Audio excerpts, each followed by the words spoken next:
What's up guys, C2113 here, and today we're going to be unboxing the IMCO Austrian-Designed Pocket Lighter.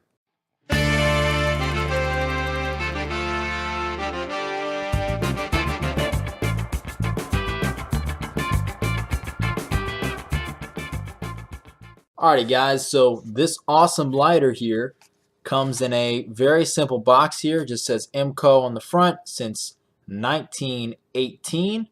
Legendary lighters. Very attractive but simple. If we open it up here, we see the instructions. They talk about it's designed in Austria, but the instructions are actually in Chinese.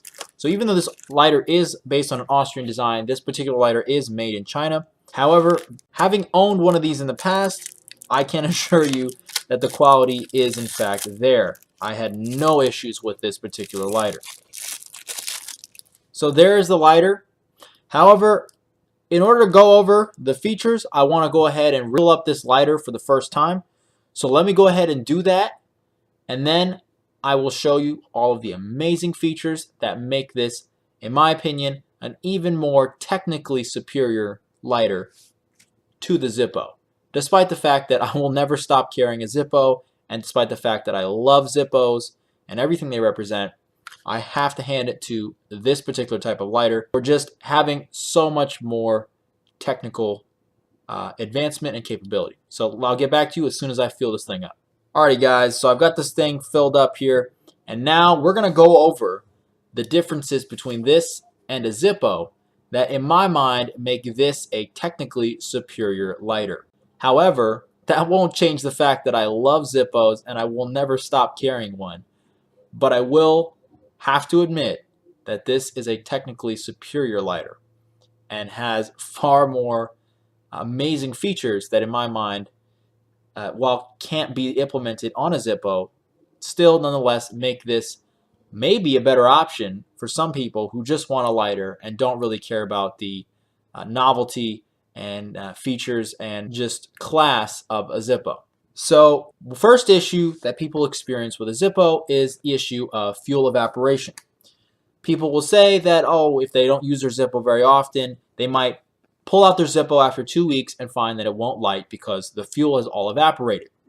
And so even if they don't use their lighter very often, they're finding that they're going to have to fill up their lighter every week or so, or else it won't light when they need it.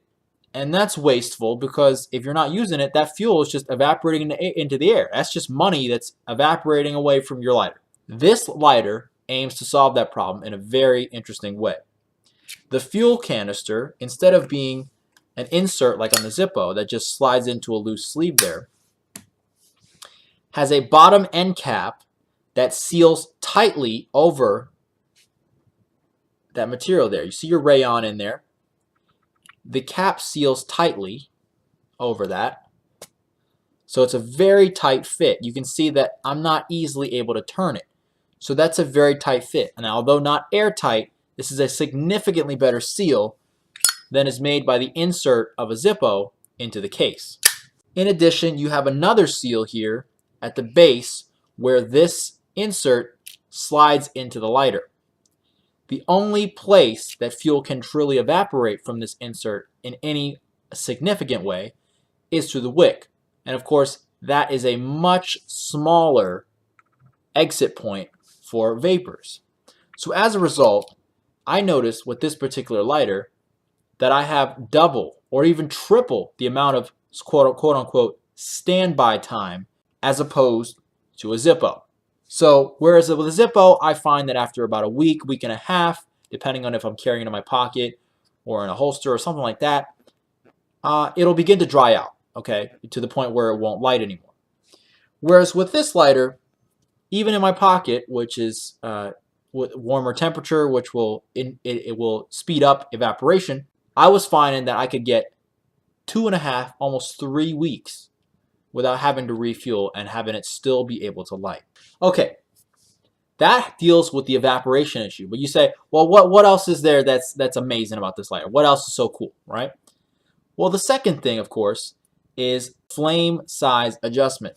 Now, with a Zippo, we all know that pretty much flame size is sort of set by the height of the wick. So basically, when you put your new wick in there and you get it set by pulling it out a certain distance, you've set your flame height.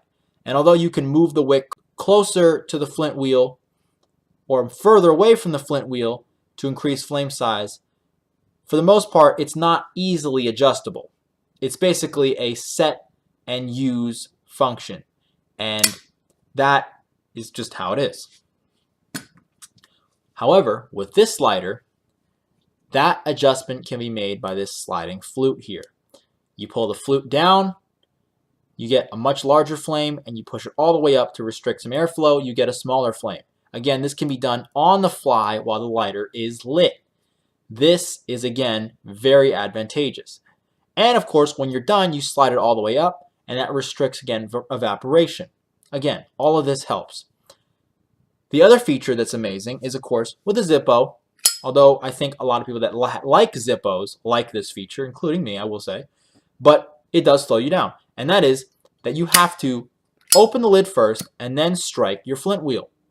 That's not one motion, that's two. And although you can do tricks and different quick moves to turn that into as close to one motion as possible, that is still, in fact, two actions.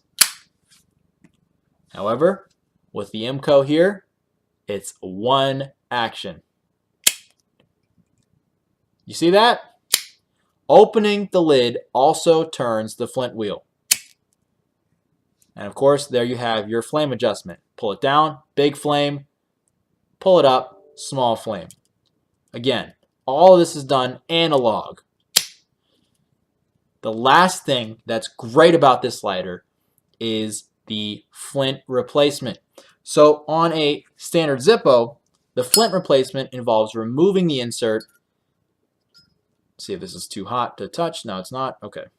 Removing the insert and then using a screwdriver or your Zippo cap to unscrew that little section right there. And there's a Flint tube in there along with a spring. And of course, you replace your Flint in there.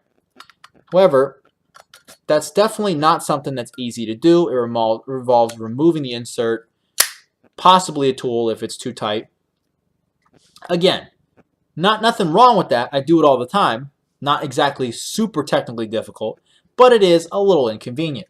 And also, it involves removing your insert and possibly exposing your insert to increased evaporation, which if you're already low on fuel, not a great thing, right?